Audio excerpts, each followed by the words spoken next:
आज हम परमेश्वर के कुछ वचनों से लेकर आपको रूबरू करने के लिए चाहते हैं कि परमेश्वर अपने लोगों को किस प्रकार से आशीष देते हैं और जो परमेश्वर से प्रेम नहीं करते हैं उनसे वो कैसे उनके विमुख में रहता है। मैं आज आपको परमेश्वर के वचन से धर्मी और अधर्मी के बारे में कुछ बातों की चर्चा करने के लिए जा रहे हैं।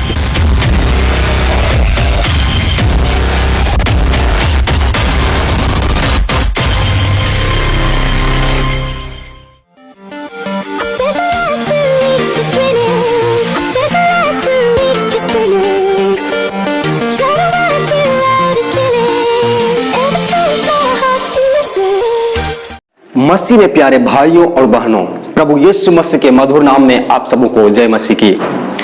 कि परमेश्वर अपने लोगों को, हमारे कहने के मतलब यह है कि जो लोग सच्चे परमेश्वर के ऊपर विश्वास करते हैं उनके जीवन के, और जो लोग परमेश्वर पर विश्वास नहीं करते हैं अपने लोगों के समान पवित्र जीवन ना बिता करके पाप में जीवन बिताते हैं, उन लोगों के जीवन से लेकर के रिलेटेड जो बातें हैं और उनके बीच में जो अंतर है उस बातों को आज हम अध्ययन करेंगे। आज हम परमेश्वर के एक वचन को पढ़ेंगे और उस वचनों को पढ़ करके अध्ययन करेंगे और जानेंगे कि परमेश्वर हमारे जीवन में, परमेश्वर हमारे लिए क्या कहता है और वो हमारे लिए क्या चाहता है कि हम परमेश्वर को करें। मैं आपको बताने के लिए चाहता हूं, मैं आपको परमेश्वर के वचनों से एक बातों को दिखाने के लिए चाहता हूं। निकालेंगे हम लोग पहला पत्रस की पत्री, उसका 3रा अध्याय और उसका 12 वचन को हम लोग पढ़ते हैं तो यहां पर हमें पढ़ करके समझने के लिए मिलता है, क्योंकि प्रभु की आंखें धर्मियों पर लगी रहती है और उसके कान उसके विनती की ओर लगे रहते हैं, परंतु प्रभु बुराई करने वालों के विमुख रहता है। यहां पर आप समझे होंगे कि परमेश्वर का वचन हमसे कुछ बातों को बतलाता है, वो हमसे कहता है। क्या कहता है? यहां पर हम लोग देखेंगे 2 व्यक्तियों के बारे में खास करके चर्चा की गई है और वो व्यक्तियों की कार्यों के बारे में यहां पर वर्णन किया गया है। हम लोग समझने का प्रयास करेंगे। यहां पर परमेश्वर बोल रहे हैं परमेश्वर की आंखें, क्या लिखा हुआ है? परमेश्वर की आंखें, प्रभु की आंखें कहां लगी हुई रहती है? धर्मियों पर। यहां पर देखिए धर्मी व्यक्ति कौन है और अधर्मी व्यक्ति कौन है, इसको हम लोग सबसे पहले समझने की प्रयास करेंगे। जो व्यक्ति संपूर्ण मन से परमेश्वर के वचन के ऊपर भरोसा करते हैं, उसको मानते हैं और उसी पे चलते हैं, उसको हम लोग धर्मी व्यक्ति कहते हैं। और जो लोग परमेश्वर के प्रेम को नहीं मानते, उनके वचन को पालन नहीं करते हैं, उनके नियमों को पालन नहीं करते हैं, वो अधर्मी कहलाते हैं। यहां पर समझ करके हम लोग बातें करने की बातें है कि परमेश्वर धर्मियों से क्यों इतना ज्यादा प्रेम करते हैं और उसे क्यों चाहते हैं, उनकी आंखें सदैव धर्मियों के ऊपर क्यों लगा हुआ रहता है। हमें समझने की बात यह है कि परमेश्वर धर्मी है और वो चाहते हैं कि हम पर विश्वास करने वाले धर्मी हो, वो हमारे समान ही बना रहे। इसलिए क्या करता है? परमेश्वर चाहता है कि हम धर्मी परमेश्वर की आराधना संपूर्ण मन से, पूरे हृदय के साथ करें। इसलिए परमेश्वर हमारे ओर हमेशा हमेशा हमेशा देखते रहता है। परमेश्वर चाहता कि धर्मी लोग हमारी दुहाई दे। यहां पर लिखा हुआ है प्रभु की आंखें धर्मियों पर लगी हुई रहती है। यहां पर ध्यान देने की बात है कि परमेश्वर की आंखें, इसका मतलब लगी रहने का मतलब ये क्या? कंटिन्यू दिखा रहा है। It means always. The eyes of the Lord is upon the righteous. हम लोग पढ़ेंगे 1 Peter chapter 3 and verse 13. For the eyes of the Lord are on the righteous. परमेश्वर की आंखें धर्मियों पर रहती है, and his ears are attentive to their prayers. और उनकी जो कान है वो उनकी प्रार्थना की ओर लगा हुआ रहता है, वो तैयार रहता है, वो उत्सुक रहता है परमेश्वर की कान कि धर्मी लोग परमेश्वर की दुहाई दे, उनसे स्तुति करें, उनकी आराधना करें, उनसे प्रार्थना करें। But the face of the Lord is against those who do evil. लेकिन परमेश्वर की आंखें, परमेश्वर का नजर, परमेश्वर का मुख बुराई करने वालों के विमुख में रहता है, उसके दूर में रहता है। आदि देखिए यहां पर समझने की बात है कि परमेश्वर की आंखें धर्मियों के ऊपर लगा हुआ रहता है, वो देखते रहते हैं, उनके कार्यों को समझते रहते हैं कि वो कब आता है हमसे प्रार्थना करें। यहां पर लिखा हुआ उनकी कान हमारी प्रार्थना की ओर लगा हुआ रहता है।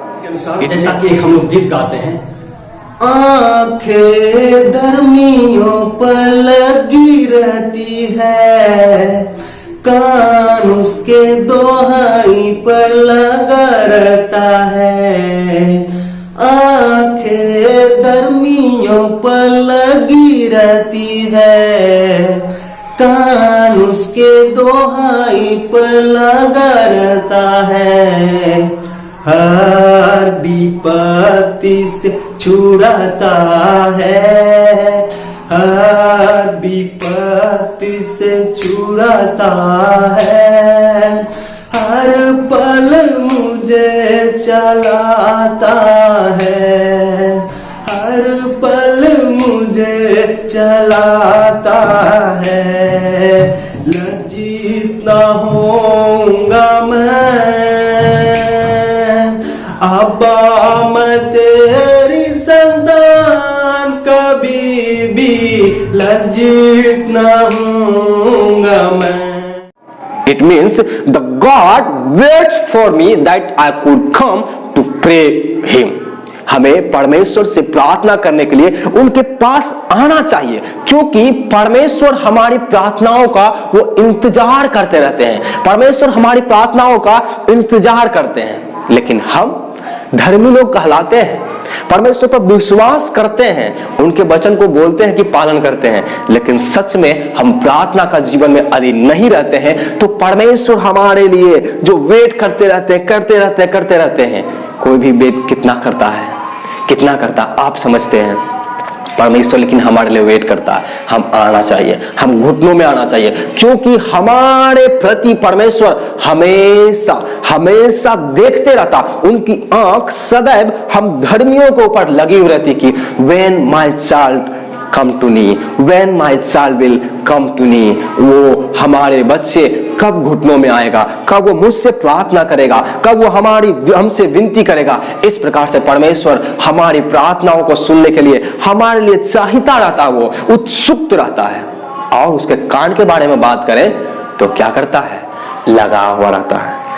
किसकी ओर लगा हुआ रहता है? हमारी दुहाई की ओर, हमारी प्रार्थना की ओर, हमारी विनती की ओर, कि परमेश्वर वो कान को लगा देते हैं कि कब मेरे बच्चे मुझसे प्रार्थना करेगा, कब मेरे बच्चे मुझसे कुछ मांगेगा। ये परमेश्वर हमारा इंतजार करते रहते हैं, लेकिन हम ही हैं जो परमेश्वर के लिए घुटनों में नहीं आते हैं। उनसे चाहते हैं लेकिन मांगते नहीं हैं, उनसे प्रेयर तक नहीं करते हैं, हम उनकी स्तुति आराधना नहीं करते हैं। लेकिन प्यारे भाइयों और बहनों, जरूर है कि हम परमेश्वर के चरणों में आए, आकर करके उनसे प्रार्थना करें, उनसे दुआ करें। ऐसे ही जैसे हम लोग ने पढ़ा पत्रस में, वैसे भजन संहिता में भी लिखा हुआ है कि परमेश्वर क्या करता है, हम धर्मियों की ओर अपना कान को लगाए रहता है कि वो हमारी दुहाई को सुने। लेकिन मालूम है आपको क्या लिखा हुआ है? वही पत्रस का किताब में 3 का उसका जो 12 अध्याय का अंतिम भाग में लिखा हुआ है, बुराई करने वालों के परमेश्वर विमुख रहता है। आप किस प्रकार के लोग हैं? परमेश्वर जो आपका इंतजार करता है, परमेश्वर जो आपका इंतजार करते रहता है, आप किस प्रकार से समय को देने के लिए चाहते हैं परमेश्वर को? बुराई कर करके परमेश्वर को दुखी करने के लिए चाहते हैं, या उनकी जो चाहता है, उनके कार्य है, आप घुटनों में आते हैं?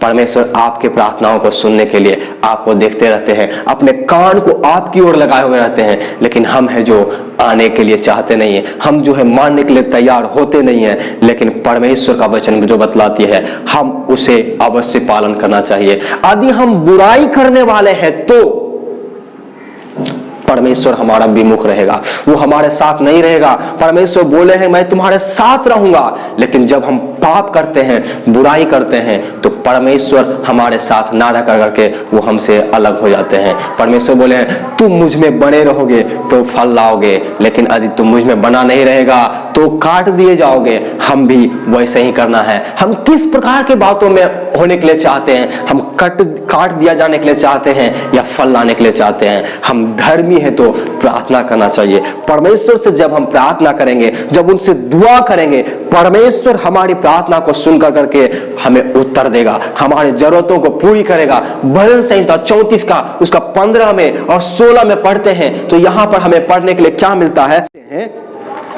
परमेश्वर की आंखें धर्मियों पर लगी रहती है। यहां पर समझने की बात है, आंखें किसकी आंखें? परमेश्वर की आंखें, द आईज ऑफ गॉड। यहां पर परमेश्वर की आंखें लगी हुई रहती है। इसका मतलब लगातार 1 घंटा 2 घंटा की बातें नहीं किया जा रहा है, यहां पर लगातार लगा हुआ रहता है। इसका मतलब लगा हुआ रहता है, वो दिन रात सुबह शाम लेकर के दोपहर हमेशा उनकी आंखें हमारे ऊपर लगा हुआ रहता है, हमारे ऊपर लगा हुआ रहता है कि कब मेरा बेटा आएगा, कब मेरी बेटी आएगा घुटनों में, कब वो मुझसे मांगेगा। इस प्रकार से परमेश्वर हमारा इंतजार करता है। यहाँ पर लिखा हुआ है और इसीलिए वो कहता है धर्मी, क्या बोलते हैं? परमेश्वर की आंखें धर्मियों पर लगी रहती है और उसके कान भी उसकी दुहाई की ओर लगे हुए रहते हैं। परमेश्वर का कान के बारे में बात करें तो वो किसी अन्य चीजों को सुनने के लिए नहीं चाहता, परमेश्वर हमारी दुहाई को सुनने के लिए चाहता है। परमेश्वर का वचन बतलाती है, यशायाह का किताब है, परमेश्वर ने अपने जनों को, अपनी प्रजा को इसलिए बनाए ताकि वे उसका गुणानुवाद कर सके। हमारा सृष्टि, हमारा रचना इसीलिए हुआ कि हम परमेश्वर का गुणानुवाद करें, उनकी स्तुति करें, उनकी महिमा करें और उनकी दुहाई दें। हालेलुया।